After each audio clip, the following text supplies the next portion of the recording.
reality, back to life, back to reality. What's up, you guys? Welcome back to SB2L Snap Back to Life. Today is just me. Unfortunately, Maya is a little under the weather. But today we have our guest Lester back with us. And he's gonna be going over a little bit about PD and hemodialysis. Hey Lester, how you doing? Hey, how you doing today? I'm good. How are you tonight? I'm pretty good. That's good. So, when did this whole dialysis journey start for you? Honestly, tomorrow would be a year since I've Really? um since I've been on dialysis. Yup, it's been a year. Oh wow. Well, I'll happy 1 year anniversary. I know it's a bad thing. Yeah, it's crazy. It's actually been a year. Yup, it's been a year. It's been one long year, right? One, actually, to be honest, it's been a long, fast year. Like, I get that. That's what it, I say about my journey. I be like, it's been a long, fast 5 years. They be like, yeah, how is it five seemed years like long and fast? it was just yesterday. Like, it didn't seem as long as it did. Like, Mm-hmm. it don't seem when I sit back and I actually think about it, it didn't seem like it's been that long. Right. So what preempted you being on dialysis? Um, a combination of like COVID and really my blood sugars being not too controlled. So if you're diabetic, I really suggest like keeping your sugar and stuff under control so you don't end up on the situation if you're not already in the situation. Definitely take care of your diabetes so you won't your kidneys and stuff won't fail because you definitely don't want to deal with this. Yep, that's what I try to tell people too, because like diabetes, it's like it's one of them things where it could go really, really good, or if you don't really take a hone on it, it could go really, really bad. And Really it bad. seems like if like for me, it felt like as soon as I got a grasp on my diabetes, then the kidney thing happened, That's and I'm exactly just how it like, happened for me. dang. That's exactly how it happened for me. As soon as I got my diabetes like controlled to where I was having steady sugars like 130, 100, 120, that's when everything just went downhill. Mm-hmm. I was like, well, dang, should I have not tried I just taking not control of have my messed with it, diabetes? and I would have been all right. So, okay, I just was trying to fix myself, just doing the things God Right. told me to do. I was I'm young. trying to do better I out didn't here. I'm trying to understand. adult out here, and God was like, yeah, no. Yeah, like I'm young. I didn't understand at first. Like when people used Hmm. to tell me like you're gonna lose your legs and you're gonna lose your eyesight, and I'm like, yeah, whatever. Give me something to drink. Like, mm, yeah, no. I figured that uh, once once I lost eyesight, yeah, Hmm. it was kind of different. Like this is serious. Like so, now I tell people, you know, you have to be on your health. If you don't, you you think you got it bad now. Wait till you gotta do a treatment every day or every 3 days or sit in a chair for 4 hours a day, 5 hours a day, or in my case, I do PD and I cycle 8 hours through the night. So Hmm. it's no really no getting up and just oh let me go for a ride or hey you want to go for it? No, I gotta be on the machine by a certain time if I want to get off tomorrow.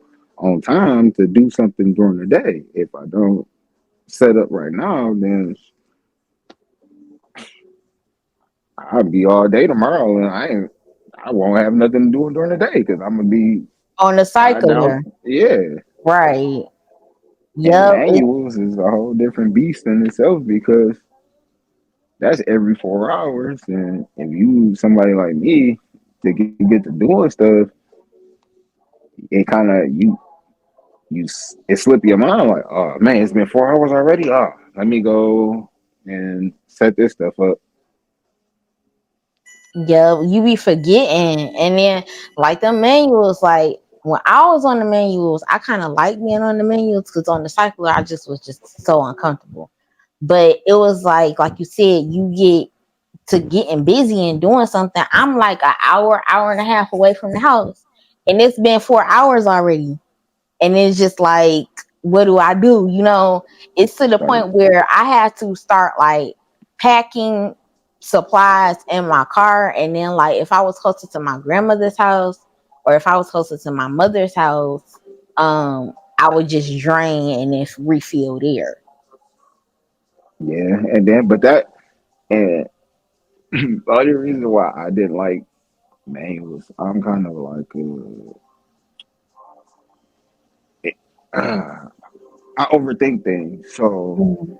if I feel like something's not clean or like the area is not, if it's too many people, or if I feel like I'm like, yeah, I don't feel comfortable doing this here. Like I gotta open myself up. Like I don't want to get an infection. Like I seen, I just was watching videos and stuff, and I was seeing like people get like peritonitis and other things, and having those pains and having to go to the hospital and get antibiotics and be there for a week trying to clear up infection. Like I just didn't want those things to happen. Like so I would only do exchanges at home. So I felt like I was confined to be in the house because I know if I leave the house, I wasn't going to want to do a treatment because either I was going to either be too busy doing something or I was going to feel like the area wasn't clean. Right. And so, speaking of that, how do you kind of balance, dialysis life versus, regular life?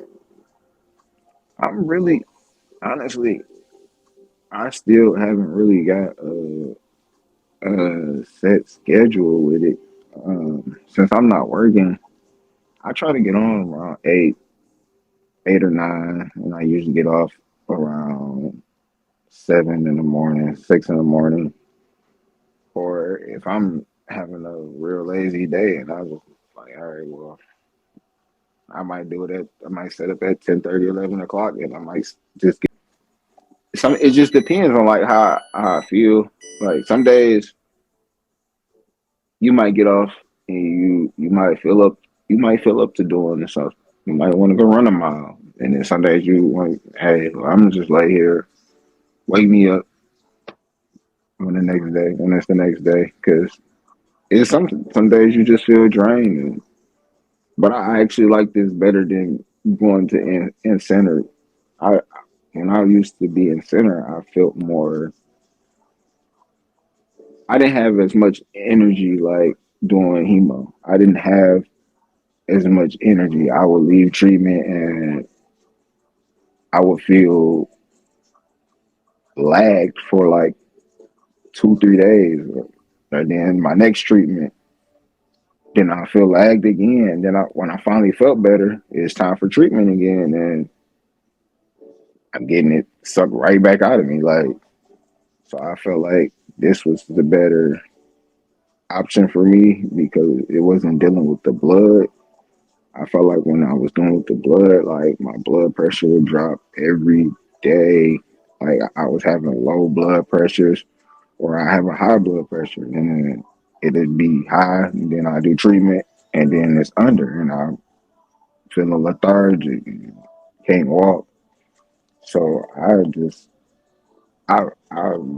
once they told me about PD, I was really like, just like, oh yeah, that's gonna be for me. And I didn't want to access. I didn't want the I didn't want to grab for a fistula, and it was just like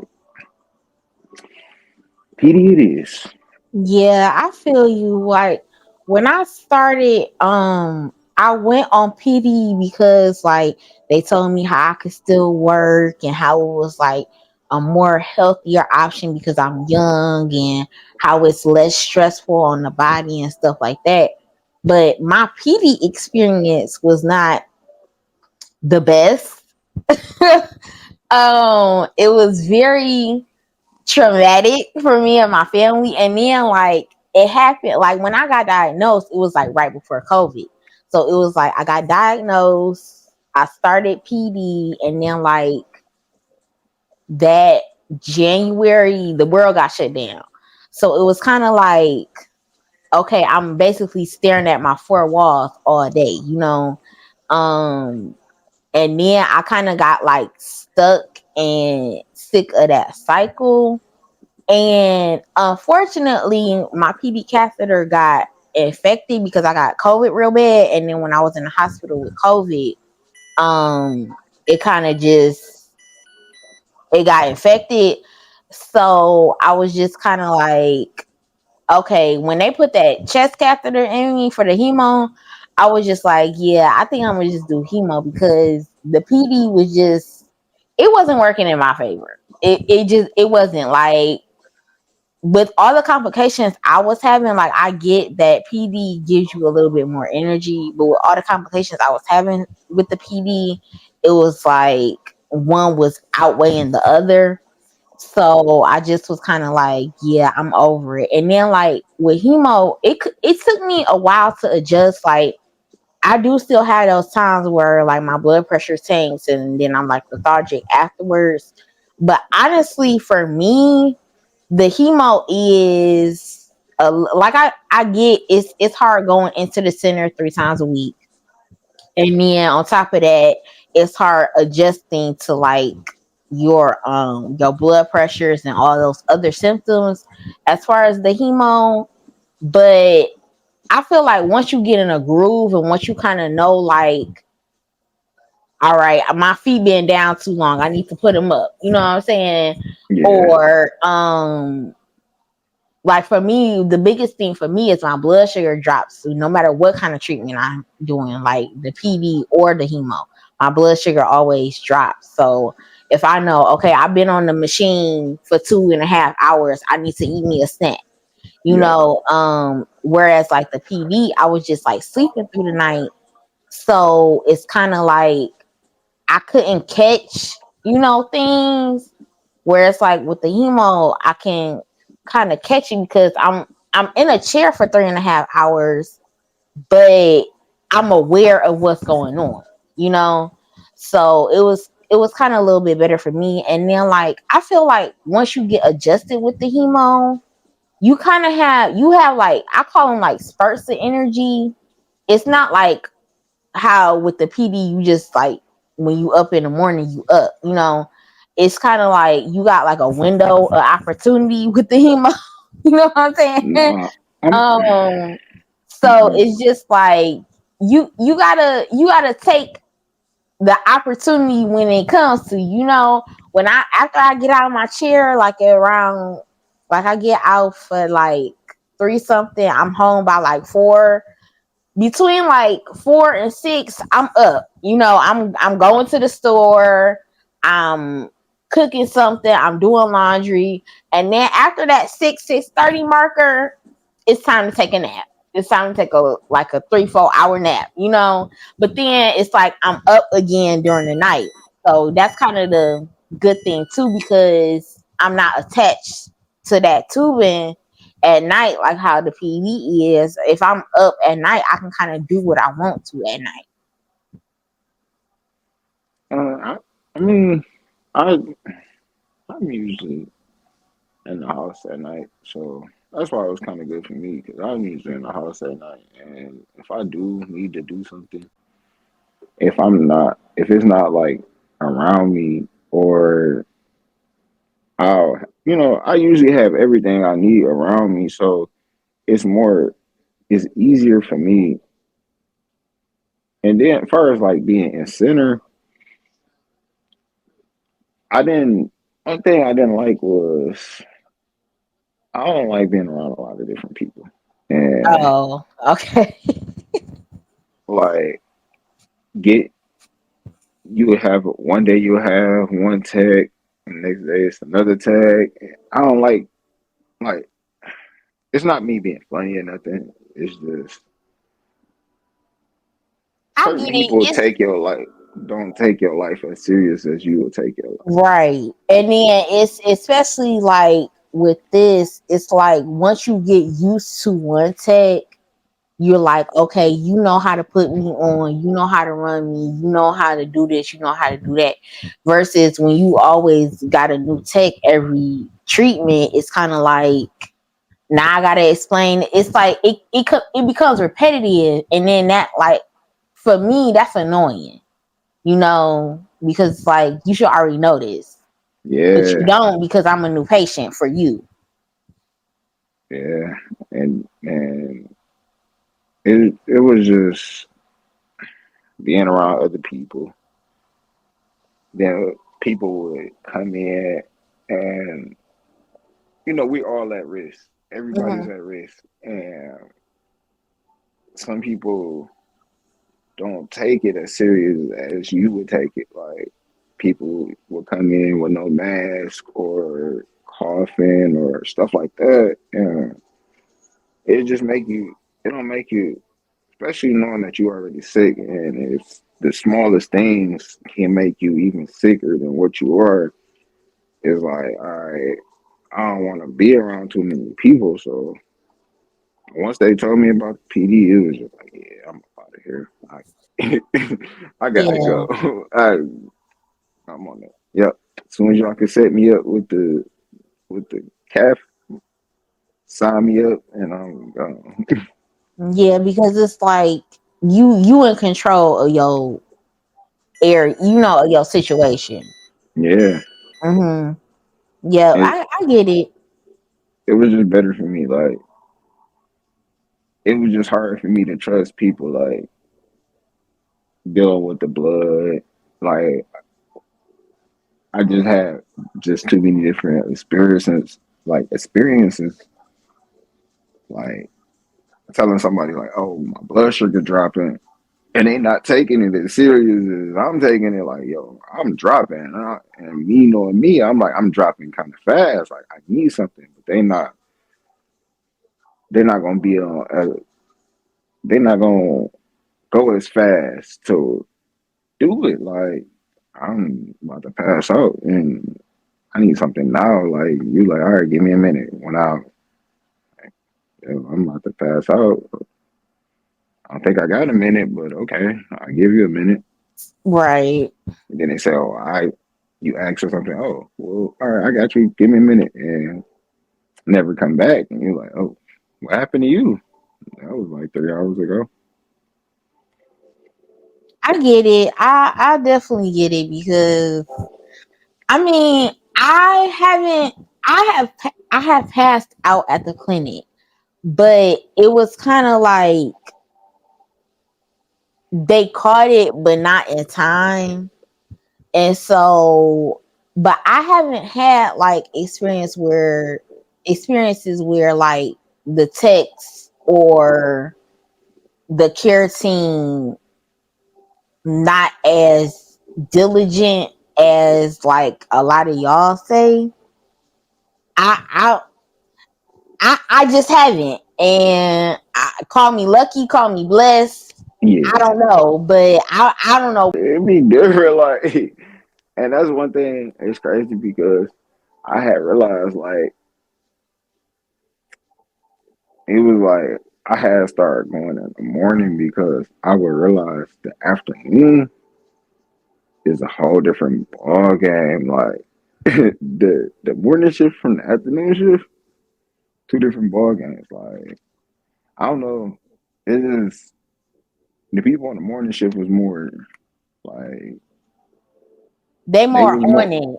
yeah they was more Hmm. aware. They they wasn't as lax. They wasn't as playful. They was getting stuff done. Like, all right, let's get this done. Like afternoon come in, it's like all you hear is people laughing. They're like, you can have fun, but like sometimes you got to be aware of the situation. Like machines beeping and that should like that stuff. It triggers you sometimes like when I hear the beeping from the machines, like oh my god, it Like just I don't even understand how people sleep in the clinic. I be like, how is like snoring, like full knocked blown out? naps. Like I'm like, how is y'all sleeping with all this noise? Like, people walking past, I have to be aware. So like people walking past me, you got people dropping stuff, people snoring, people yelling, people I need this, I need that. You just like, all right, what's right. going And I'm just on? like, dude, how was you like you was in slumber town right now? But okay. I tried it. Um I tried like I think the only time I really slept for real was like after surgery. That's about it. But that's because I was just on narcs and stuff. Like I kind of like when you was on PD. Did you sleep normal? no, I didn't sleep normal at all. So when I first got on PD, it was like well, you start off with the manuals, right? So when Right. I was on the manuals, I was sleeping fine because you're empty at night on the manual. When I switched to that cycler, I don't know what it is. I honestly think because I'm short. Like I'm under 5 feet. And the way they placed my catheter, like knowing what I know now, I feel like they should have placed it somewhere different because my abdomen is very like small, but my chest cavity is wider than my actual abdomen. So when I was on that cycler and like during my first dwell, I'll be straight. During that second dwell, it's like two times the fluid that's being put into me, because I'm dialyzing good, but when you dialyzing good, the more the fluid grows, right? Yeah. So during that second and that third dwell, it was so uncomfortable. I could not sleep. I was literally like because I have an adjustable bed, I would have my base of my bed, the head base all the way up. Like I was literally like in a chair in my bed. Yeah. I get that because, and I said that about mine. Like I feel like I think it's just placement where they put them. Like because I could be good, but once it like if I'm emptying, I feel it. Like even when I was doing manual, like I felt it like emptying. I get this like real bad stabbing pain. Like it feel like something like poking at the bottom of my stomach. That's Like the how I cat. felt too. And they was like, ain't nothing wrong with it. They took multiple ultrasounds of it. They was like, it's fine. And I'm like, nah, something don't feel right. But I just Yeah, like when you was emptying out, it just felt like mhm, something was poking at like something in your stomach. mhm. So when I get on the cycler, like as I'm feeling or like I have to like, oh God, I'm getting like a cramping feeling like it's too much going in me, like I'm about to explode. Then I have to let some out, like I do a emergency drain and let some out because I feel some so bloated it'd be like it's uncomfortable. Like my stomach gonna explode if I That's lay the wrong exactly way. how I felt. Like when I first got the cycler, I was like, I asked my mother, I said, is this what pregnancy feels like? This It's shit ain't no crazy joke. because it'll wake you. Like last night, it woke me clean up on my sleep. I was laying there and it started a second cycle and it was draining out. And as it did the last drain, it felt so bad. I woke up and I felt it like feeling. And I'm like, yep, it's feeling. I had to sit up and like lean over to like soothe the feeling. That's how I was. Like I literally it was either if I was getting sleep, but I wasn't getting good sleep because it'll be like I'm telling you, like that first drain. I'm not. I mean, that first feel, I'm not really sleep. Like I'm feeling. Doing stuff around my room. Just kind of tidying up while I'm feeling right. That second feel, I'm in the bed. I'm trying to get sleep, but it's so like I swear I look about 6 months pregnant. And I'm like, yeah, no, I can't get comfortable. I got like 4, 5 pillows. I'm just like, help me, Yeah. Jesus. You know what I'm saying? And it was horrible. Or it was like I would finally get into a comfortable position. But then by the time that 7, 8 o'clock hour come, I'm passed out because the way the fluid and stuff, I guess, metabolized with my insulin at the time. Because at the time I wasn't on a pump, so I guess the way it metabolized with that long acting insulin, it was just too much. So Oh, I was basically I was either passed out or I would be up all night. And then by the time I get off the machine and clean my area and all that other stuff, I'm passing out at work. So it was like my experience was not good. But I tell all the people, I tell people all the time, don't let my experience be your experience. If you find yourself in this situation, just do your research and do your due diligence and see what works for you. You might you might like chemo, but you might want to have to do PB, or you might like PB, but you have to do chemo. It's I feel like it's all a catch 22. You just got to see what works for you the best. one thing I don't like though about PD is that now, like, I don't know if it's the solution, but I get like this sweet taste in my mouth now. It's Like, literally like liquid sugar, right? yeah. Yeah, I got that too. And it's just like, as you sometimes you be sitting there, and you like, and you can, it's almost like you can taste the solution. Like, that's the only thing, that's really one of the only things I don't like about that. And then sometimes at night, like, if you're a wild sleeper, it's kind of hard sometimes because I snagged. Like, one day I snagged it so bad, I almost, like, I real life almost cried to the point, like, it, all I don't know, it got caught up on my leg and I rolled over and I must have thought that I wasn't on dialysis or something, and I rolled. I'm like, what is this? And I pulled. Oh my God.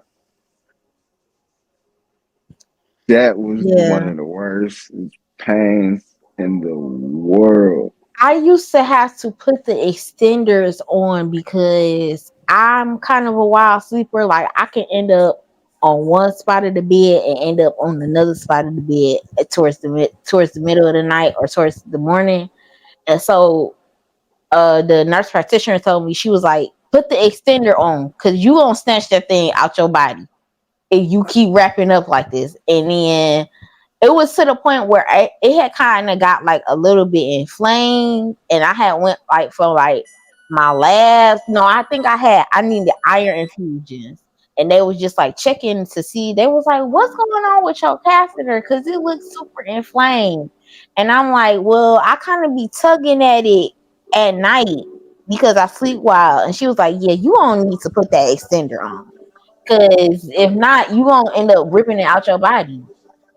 Yeah, yeah, that's a bad. That's the only thing. It's just that, and then like trying to get used to just always having like this cord, just like it's just getting used to that. Like sometimes, like just trying to figure, like sometimes it fall or like if you, it depends on what you wear it on, or if you tape Hmm. it up. And then like taping it up sometimes be too much because that tape residue be hard to get off your skin. Like that Yeah, tape be and then so strong. so do you use that liquid dissolvent? Mm-mm. So I had got the liquid dissolving, and I was just like, yeah, no, this don't work because it dissolves the glue that the tape residue leave, right? But then once it dissolves and it dries, it's like a sticky residue. And I was just like, what's the point of using the dissolvant if it's gonna leave a bigger, stickier mess on me? And I was just like, Yeah, yeah, no. I'd rather just go at it with an alcohol pad or some alcohol. And I use witch hazel. Witch hazel seems to work. Hmm. I use a And little then the witch wish hazel. hazel, it'll keep it like clean, like around the catheter, it'll keep it clean. See, It's a I don't never. I only use water. I only use water to clean around mine.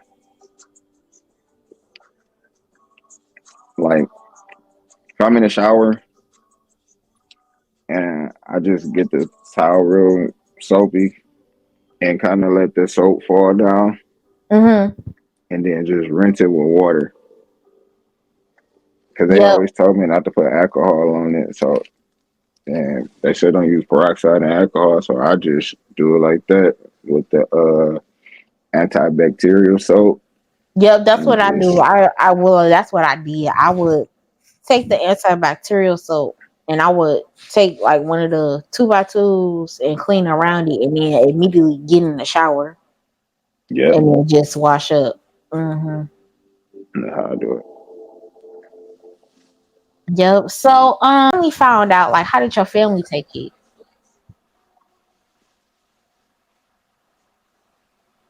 Mm,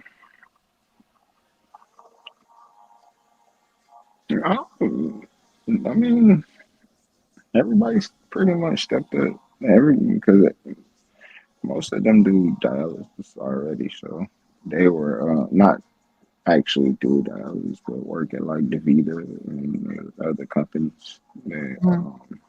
So they kind of already knew what to do. Um, so I had a lot of help. It was times like I felt like I didn't, and I think it was just more so me being used to doing everything myself, Mhm. and then going to like needing help, like getting into the house after treatment or getting out of treatment and be like, oh, I'm about to go do this, and then halfway like going grocery shopping or something, my family like, what's wrong with you? Like, you just said you was feeling good, and I'll be, I'm trying to act like I'm good, but knowing I'm really not. Like, I'm hurt. Like, I'm not feeling too good right now. My Mhm. blood pressure dropping. Like, I need to go. Like, or being out to eat. Like, I remember going out as I'm going. As I got when I got out.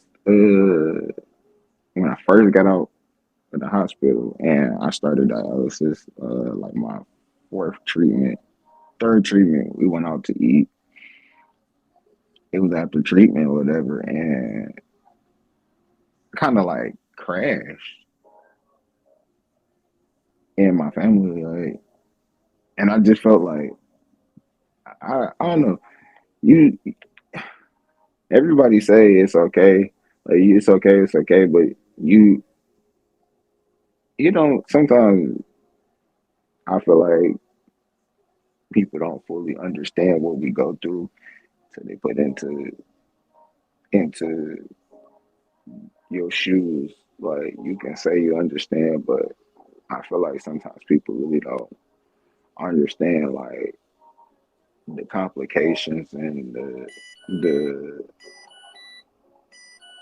the the feelings we get. Like people say they understand, and and people feel like, and some people feel like you overreact, but sometimes it's like I'm not overreacting. Like you really Right, have because at to. the end of the day, this is a life or death situation, and I